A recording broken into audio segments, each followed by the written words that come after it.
To a mixing bowl, add 525 grams of water,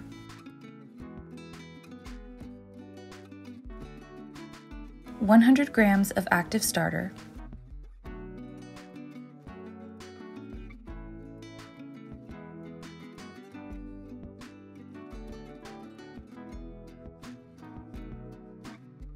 500 grams of strong bread flour,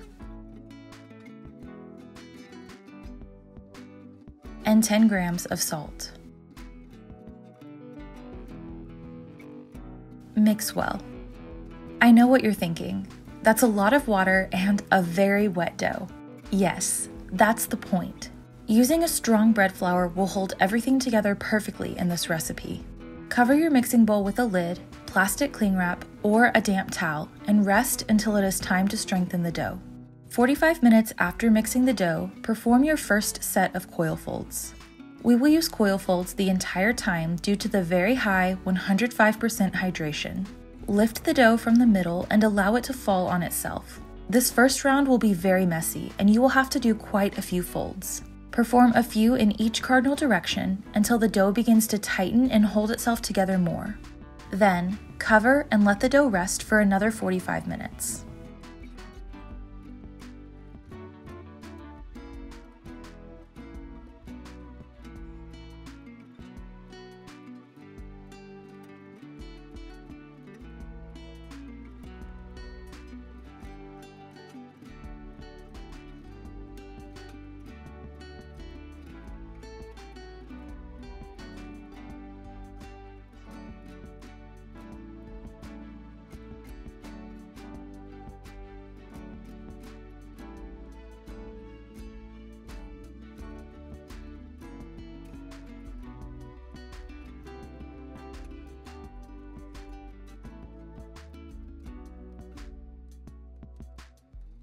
"45 minutes after the first set, perform another round of coil folds.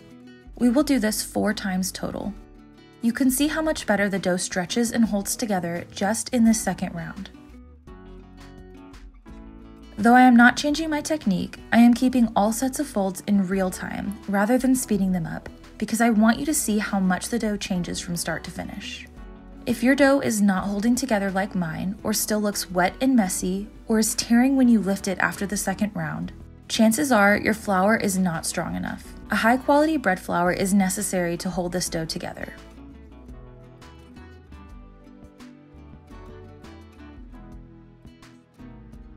As you progress through the 4 rounds of coil folds, you'll notice that you need less and less folds each time for the dough to hold itself together. This is exactly correct. Your dough is getting stronger with each round, and by the end should only need 1 or 2 folds in each cardinal direction.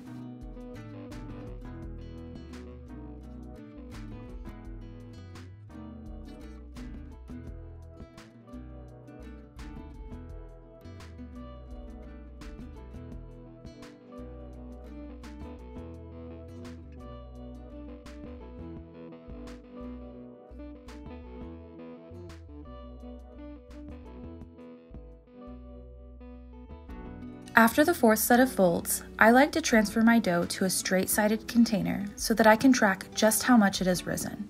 Let it rise to double in size. If you're using a heating aid and plan to refrigerate as I do in this video, don't let it go to double, as it will continue to rise in the fridge until it cools.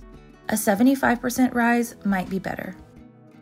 After it has doubled, you can shape and bake right away, or refrigerate 8 to 16 hours and bake the next day. Preheat your oven to 475 degrees Fahrenheit. Set your oven racks so that one is on the top and the other is on the bottom. Flour your working surface. This bread is typically heavily floured all over due to its high hydration and stickiness. I find the extra flour unnecessary, so you won't see me heavily flouring in this video. I simply wet my hands and bench scraper and I have no issues. Turn your dough out onto the floured surface. Divide into 4 equal sections.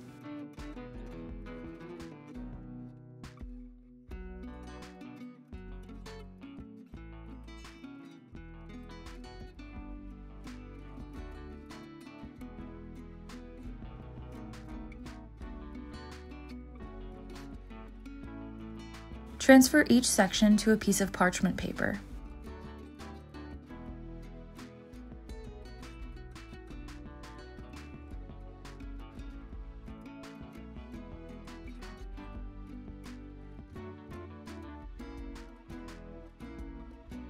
Boil some water in a tea kettle or on the stovetop.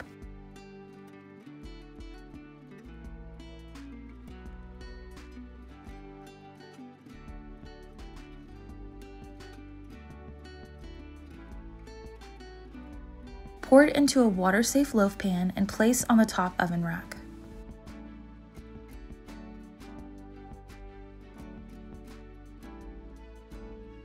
Transfer your glass bread onto the back side of a 9x13 baking sheet and place on the bottom oven rack. You could also use a preheated baking stone for this step if you prefer. Bake for 10 minutes. After 10 minutes, remove the steam as well as the baking sheet.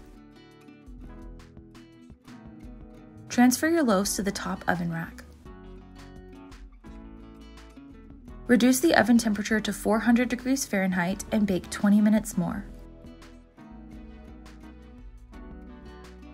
After 20 minutes, your loaves should be a beautiful golden color. If you want them darker and crustier, bake 5 to 10 more minutes. Transfer the loaves to a cooling rack to cool for at least 20 to 30 minutes before slicing. Repeat this process for the other 2 loaves of bread. It is possible to bake all these at once, though it is not my personal preference. See the description for modifications on baking time and placement. And there you have it, my take on pan de Cristal, also known as Spanish glass bread. This bread has an incredibly beautiful open crumb as well as a chewy interior. Enjoy!